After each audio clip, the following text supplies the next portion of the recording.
Take a seat.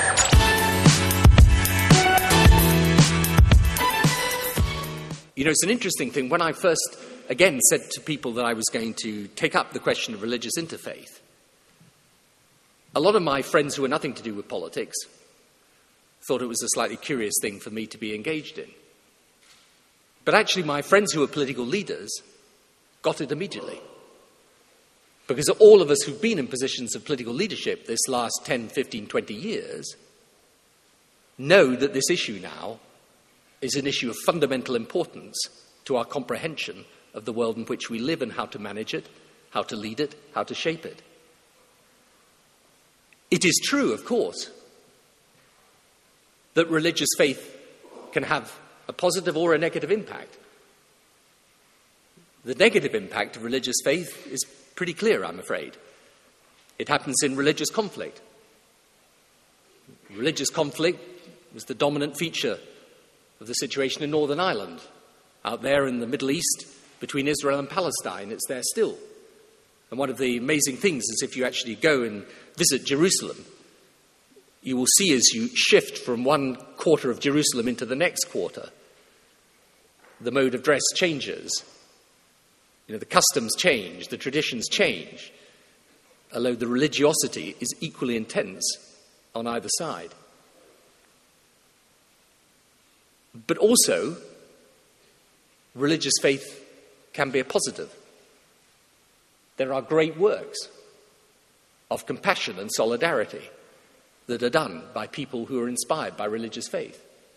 Religious faith galvanizes people to do good, to do selfless good, often in circumstances of great difficulty at a local level in local communities, and also on an international scale too.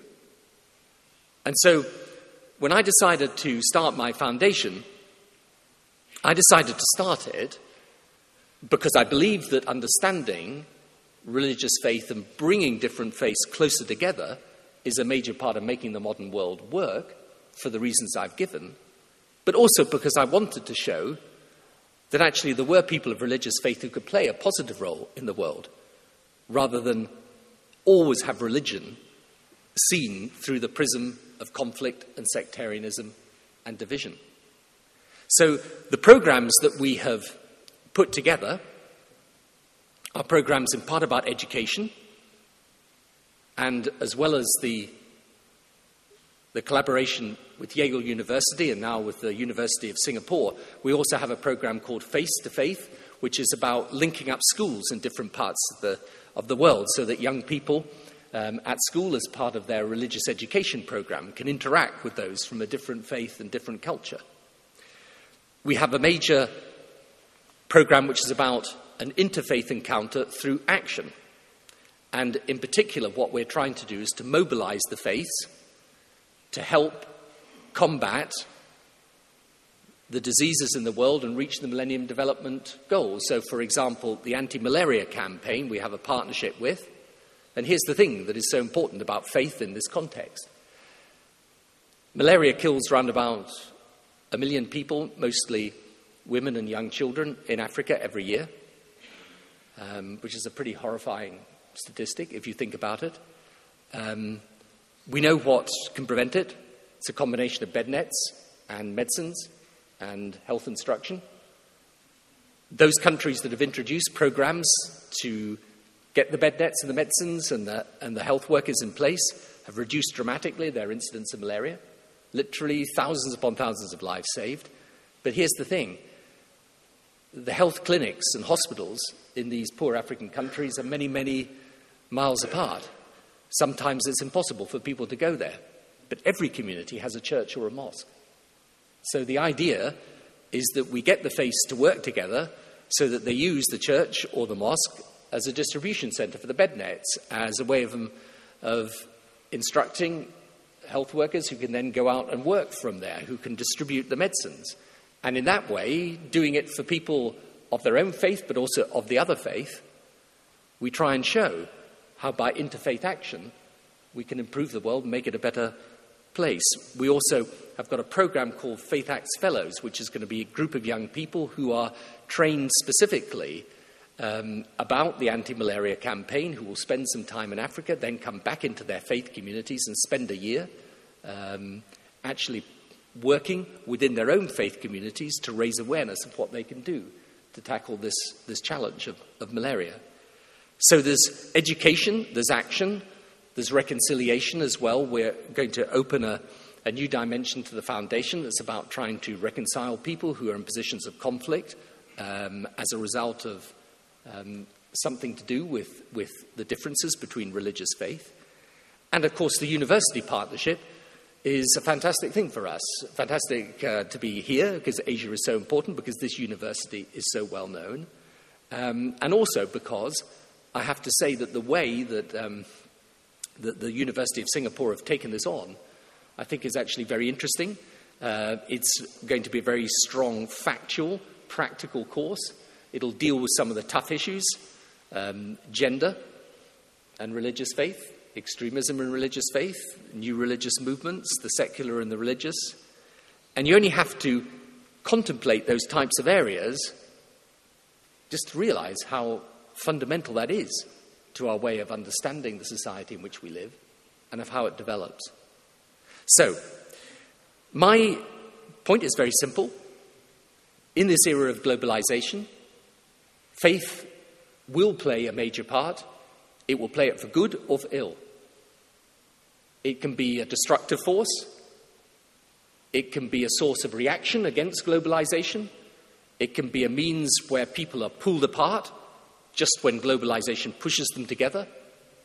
Or, alternatively, it can be a way through interfaith of us understanding the other person, learning to live with them, respect them, not just tolerate them, but actually genuinely respect them, their point of view, their different culture, and therefore religious faith can be a means of peaceful coexistence. It's a pretty big choice. There is one other thing that I would also like our foundation to do. In my view, you should be interested in the concept of religious interfaith, whether you're interested as a person of faith or not. In other words, you could be a militant atheist, but still believe that understanding how different faiths relate to each other is important because it's important to understanding the modern world. I will confess to you, would like to be a little bit bolder than that. I actually think that faith, if it is true to itself, and being true to itself is being true to the values that underpin that faith, can play a positive, indeed vital part in how the 21st century is shaped, and in particular how globalization is stopped being an impersonal force about which we can do nothing and becomes a force of change that we can shape and mould in part to the ends that we desire for humanity. The truth is that globalization is a force that can bring enormous prosperity.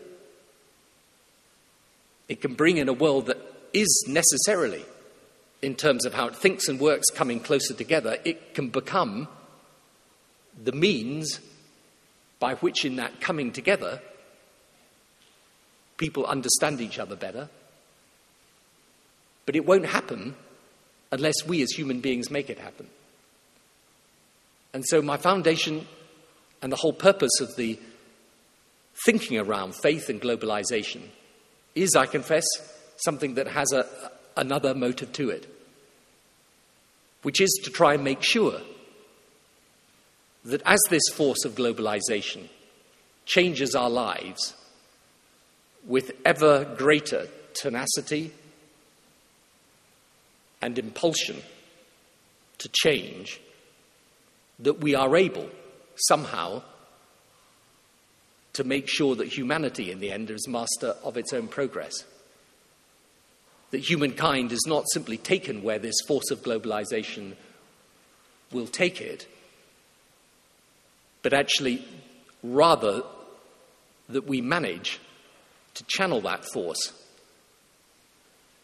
and ensure that it takes humankind in a way and direction that humankind wishes to go. So, That's the ambition. It's not a small one. It's one of the... I remember when I first left office as Prime Minister, and I went to see a friend of mine. This was literally the day after I left office. And he was a very practical, business-minded guy. He's a Cockney guy. And he wasn't much interested in anything else other than making money, actually. And so he said to me, "So what are you going to do with your life then?" So I said, "Well, the first thing I'd like to do is I'd like to try and resolve the Middle East peace process." So he kind of looks at me, he says, "Oh, I wouldn't do that, mate. It's absolutely hopeless. They hate each other." So he says, "What's the next thing?" I said, "Well, the next thing is I'd like to bring the religious faiths of the world closer together." He said, "Oh, my God," he said, "I think you've gone crazy." He said, "You've only been out of office 24 hours. He said, "What's the third thing?" And I said, "Well, I think I should probably try to do a little bit of business as well." He said, "Thank goodness for that, mate." He said, "I thought you'd gone mad there for a moment." And, you know, it may seem a very bold ambition, both in terms of the foundation and in what we hope through the course we can achieve. But I genuinely believe that this idea of interfaith encounter, understanding, and action is at the very heart of how the 21st century works. And I believe if we approach it in the way that I've suggested, we can make it a power of good and a force for progress in the world. Thank you. I'd like to begin this question and answer session by putting a point to you that you briefly alluded to in your remarks, which is as follows. In Singapore, we've certainly found this to be the case, and indeed I think in many developed economies as well, that there seems to be an inverse correlation between development on the one hand and the number of births on the other hand. And all lawyers believe that questions should be relevant and points should be relevant, and therefore, I wonder, do you see a similar correlation between development on the one hand and religious faith on the other? Taking into account the experience of the countries in Europe that are most developed and with a long antiquity as well. And if you see such a correlation, are we then led to the conclusion that perhaps religious faith is destined for a long decline? I mean, I don't want to feel guilty about the fact I've got 4 kids, because I kind of like them. But I think that religion faces organized religion faces 2 assaults upon it, if you like. One is religion as a source of tradition, right? And this is where, people say, well, religion is an interesting part of my history. I just last summer when I was in Italy for a short time, and I went to a service in a beautiful old church, and the priest was conducting Mass there. You can always tell there's something wrong. It was quite a large, thriving community, right? But you can always tell there's something wrong when there's basically a few old ladies and the tourists in the church, right? So the local community, they've heard this guy, and they're not coming back, okay? Whereas the poor old tourists wander in for the first time, and they're the captive audience. And when I came back out again, my friend said to me, "Doesn't that make you despair of religion?" And I said, "No, it makes me determined to try and change the way religion interacts with society." And I think you're right in the sense that where religion becomes just an historical relic, then people move away from it. But I don't think there's any shortage of spirituality and a desire for spiritual awakening amongst people today. There's no shortage of that desire, but they don't always see it in organized religion's expression of what faith is about. And that, I think, is one interesting thing. And the other thing is that religion is under assault from a very aggressive secularism sometimes. But, and I actually have I'm happy to have a debate with people who are secularists. My dad actually is a militant atheist, believe it or not. And so I wasn't brought up in a particularly religious family. And so I'm all for free choice in that sense, that people should choose. I don't want people to be pushed into religion. But I do think that it is not true that as you develop, you necessarily have to give up religion. I think what is true is that as societies develop, organized religion has to develop with them. Or, in those circumstances, it will face decline. Thank you. Take a seat.